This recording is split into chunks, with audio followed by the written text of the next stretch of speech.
Hi guys, welcome back to my channel, or welcome if you are new. My name is Jamie and welcome to my channel. I am so happy to have you here. This plant is also happy that you are here. I didn't realize how close you were to me, buddy. Thank you so much for clicking on today's video and spending a little bit of your day with me. I really do appreciate it. And I want to actually start this video by thanking you guys for 340 subscribers. I have grown so much in the past week or so, and you guys seem to really love my TBR videos, so thank you so much for all of the love and support. I really appreciate it.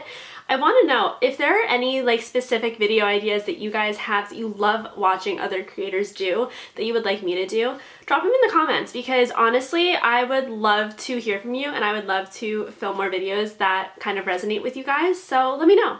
But that's not what this video is about. This video is going to be my January Wrapped. So this is going to be all of the books that I read in January.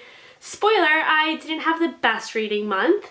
Quantity-wise, I'm pretty on par with past months for me. I read 5 books, which I know is not a lot when you compare it to other booktubers, but for my lifestyle, this seems to be a good number for me. I am going to try and increase it, of course, going forward, but 5 is something I'm really proud of, because there was once upon a time when I would read 1 book a year, which is still valid, but the fact that I read 5 in a month, growth. We are growing, people. So I'm going to actually go over what was on my January TBR, and then I'm going to show you guys what I ended up reading and give you my spoiler-free reviews and ratings. I did film my January TBR video, but it's never going to get posted because, like I said, in my Feb TBR, my Jan TBR, the footage was just not good and I lost some of it and it was just not a good time. So I'm going to share with you what books I had on my TBR that I was hopeful that I was going to get to in this month, and then I'm going to share with you the books that I actually ended up reading. And I really did stick to my TBR, so props to me. But yeah, so we're just gonna go through these books. I'm going to break it down for you and we're gonna have a good time. An afternoon coffee is one of the greatest joys in my day. I just love it so much. Starting with sharing what was on my January TBR, let's share the books that I put on the TBR that I did not get to. So on the TBR was Sorcery of Thorns by Margaret Rogerson. Did not get to this. I hope to get to that soon because I saw Rachel Catherine read that and she really liked it. V.E. Schwab's The Invisible Life of Addie LaRue. I want to get to this so soon, so I'm hoping to be able to put that on my March TBR. Ruth Ware's It Girl. I've had this for years and I keep not reading it. I feel like it's been on 2 TBRs now and I just haven't gotten to it. Another repeat offender on my TBR was Tumbleweeds by Lila Meacham. Maybe someday I'll read it. I don't know. And those were the only books on the TBR that I did not read. So there were 4 other books that were on my TBR that I did read, and then 1 book that was not on my TBR that I read. So I'm going to go in order of which I read them and just kind of break it down for you guys. So I started the year and the month off strong with The Assassin's Blade by Sarah J. Maas. This is part of the Throne of Glass series, which is one of my absolute top priorities for reading in 2024. I want to get through Sarah J. Maas's entire backlist, so that means Throne of Glass and Crescent City. I know Crescent City 3 just came out and everyone's losing their minds over it, and I just want to be able to relate, but I can't because I'm still at the restaurant, guys. I'm still at the restaurant. I'm right where you left me. I'm right here. I'm right in, what is this world called? Curlia? Is that what it's called? Are you sure? I don't know. But anyway, so this is actually the prequel to the Throne of Glass series. So this is comprised of, how many novellas? Let's see. It has 5 novellas within it where you're following the main protagonist of the Throne of Glass series, Selena Sardathian. Sarah has actually come out herself and said that you should read this 3rd in the series, but knowing myself, I know that if I am engrossed in a story and in a series and a book leaves off on a cliffhanger and I have to pause and read an entire book of prequel novellas before I can figure out what happens next in the journey in the story, I won't be able to concentrate. So I knew just going in that I needed to read this first, and a lot of people have read it first and said that it's okay, so I trust them. So I really enjoyed this. I think it was really interesting to get a background on Selena. She is an assassin for Assassin's Keep. So there's this guy called the Assassin King, and Selena is kind of like one of his top assassins, and she obviously kills people for a living. She is kind of a badass. She is really well trained. She's only like 16 years old, but she's like one of the best assassins in this world. So you're following her on these different little quests that she is going on, and you're kind of watching her journey with the Assassin's Keep and her growth and different side characters, and you're just learning more about this world. I will say that I enjoyed it. It wasn't like my favorite read. It was good. I know Sarah wrote this when she was like 16 years old, so there's a lot of exclamation points in this book specifically. The writing style felt a little young. However, like that's totally understandable. This was the first book that she ever wrote, so I totally get that. I think this was the first book she ever wrote, or was Throne of Glass the first one? Either way, this was her first series. What I'm trying to say is I really enjoyed it, and I'm really looking forward to continuing this series, but this wasn't like a 5-star read for me. I gave this 3.25 stars. I thought it was enjoyable, it kept my attention, and it really made me want to continue the series, which I do have the next 2 books ready and waiting for me. So I'm really pumped to get through the series this year. But yeah, this was a great way to start off the year. This was my most anticipated read for January, and although it wasn't a 5-star read, it was not like a fail. It was just like it was a good read.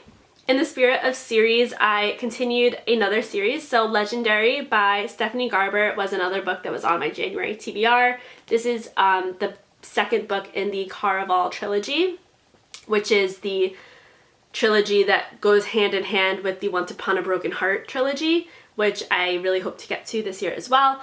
But speaking to Legendary, so this is the second book, and I loved Caraval so much. That was one of my top reads of last year. It was my first ever fantasy book, and it really made me feel like I was in such a magical world. So you're following this carnival, basically, that comes to this world every, I forget if it's like every year, every 3 years, whatever, but it's kind of this carnival. It's kind of this carnival that just pops up, and you have to be it's invite only. You have to be invited to attend this carnival, and you play this game, and if you win, you get like a wish, you know, whatever. So it's run by this guy Legend, who is this like magical guy. And so this book really focuses heavily on Legend, hence Legendary. So it picks up right where the first book left off, and you're following Donatella's point of view. So Donatella is the protagonist of the first book, Scarlet. It's her sister. So you're following her point of view, and you're just watching her go through these games again. You're kind of meeting different characters along the way. You do meet Jax, who is one of the main characters, I think, in the Once Upon a Broken Heart series, which is why people say you should read this series before you jump into Once Upon a Broken Heart. I've heard it both ways. I've heard people say you should and you shouldn't, or you don't have to. I'm glad that I am, because I feel like if I jumped into Once Upon a Broken Heart, a lot of this series would have been ruined for me or spoiled. But I really enjoyed this. I didn't love it as much as Caraval. I think Caraval just has a special place in my heart because it was my first fantasy book, and it was just what really got me into reading fantasy. And it was really fun to read about a whole new world and the carnival and just go through Scarlet's journey in the first book. I do like Donatella, and I liked her point of view. I also like one of the main side characters, who I'm not going to say who it is because it's kind of a spoiler, but he was one of my main like loves in this book. Like, he was so good. I loved the romance in this book, and I did not see the plot twist coming. Stop it. Guys, I'm busy. I'm so busy. Tipper. My cats are like Velcro cats. They just need to be with me at all times. It's really sweet, but it's also not convenient right now. I gave this 4 stars on Goodreads. I'm really excited to get to finale. It's not on my February TBR, but I hope to get to it in March and to kind of close out this trilogy. But I love Stephanie Garber's writing. She has such a way with words. It just feels so whimsical and magical, and you just really get engrossed in the world, and I really enjoyed my time reading it. So I gave it 4 stars. Next up on my TBR, I got to read The Inheritance Games by Jennifer Lynn Barnes. So this is a book that is so hyped up on social media, on BookTube, on Book Talk, on Instagram. I feel like everyone really last year was talking about The Inheritance Games. I feel like I'm a little late to the party. I also feel like I'm like too old to be at the party. So I am 32 and this is a YA novel, and I don't mind YA when it's like fantasy, when there's like really high stakes, when it doesn't feel super young.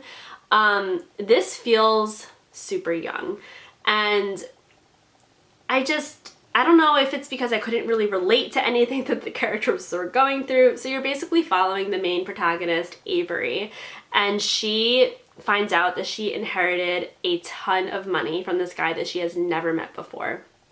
So she's like summoned to come to the reading of this guy's will.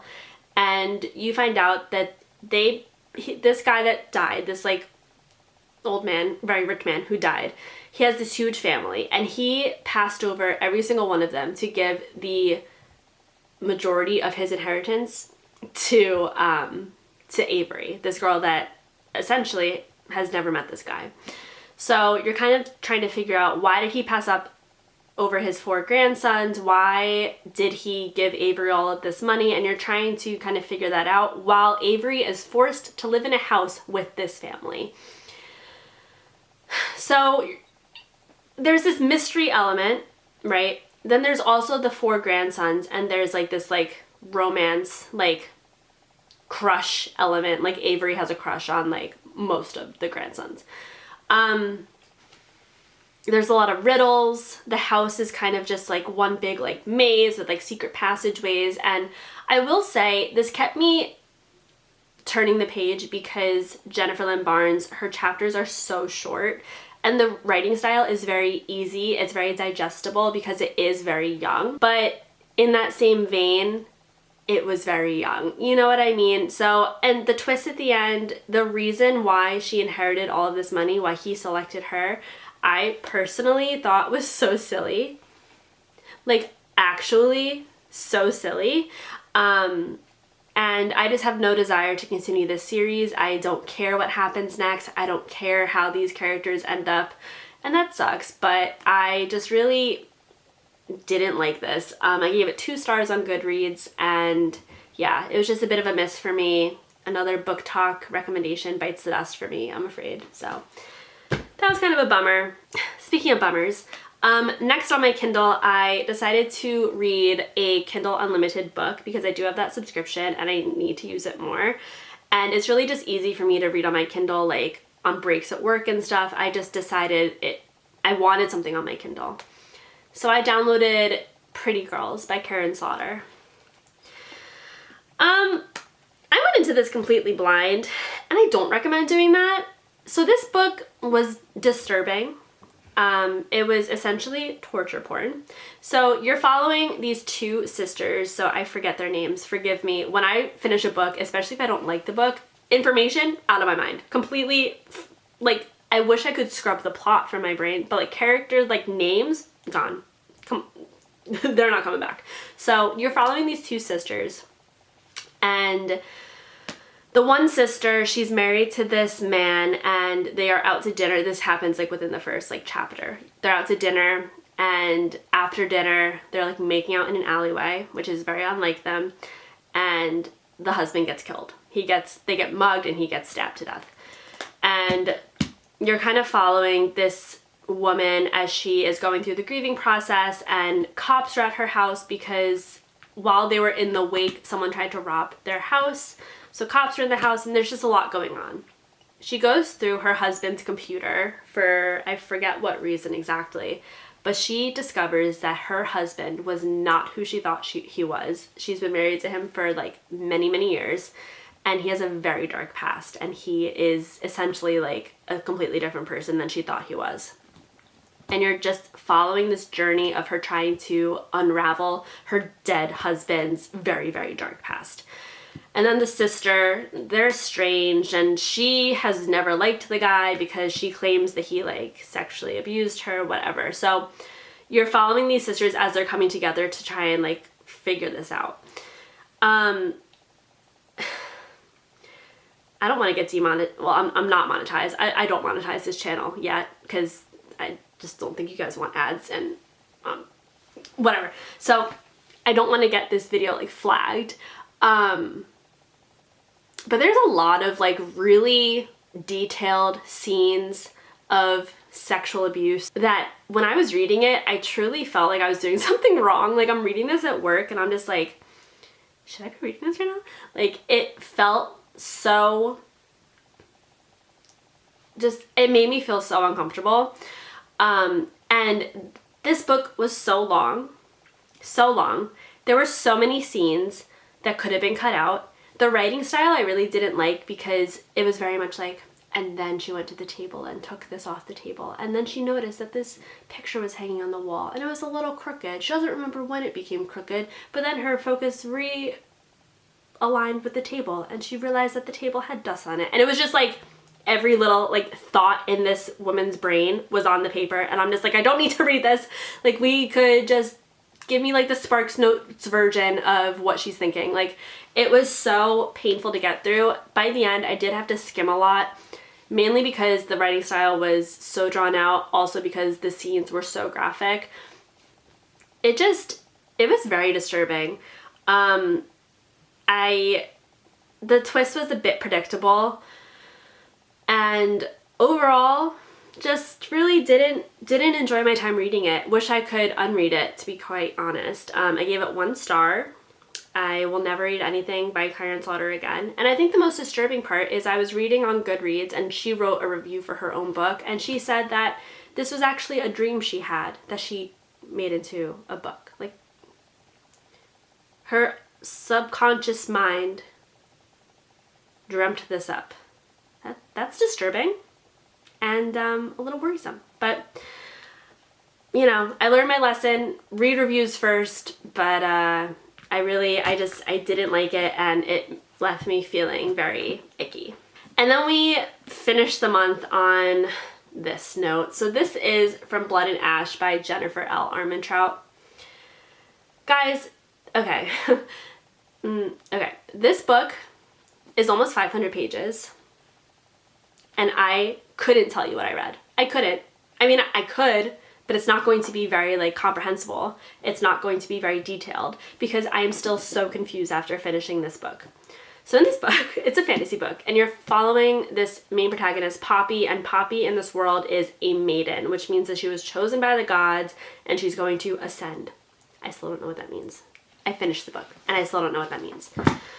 So she's going to ascend and maidens basically like you need to be like completely like pure, holy, untouched, virgin, whatever.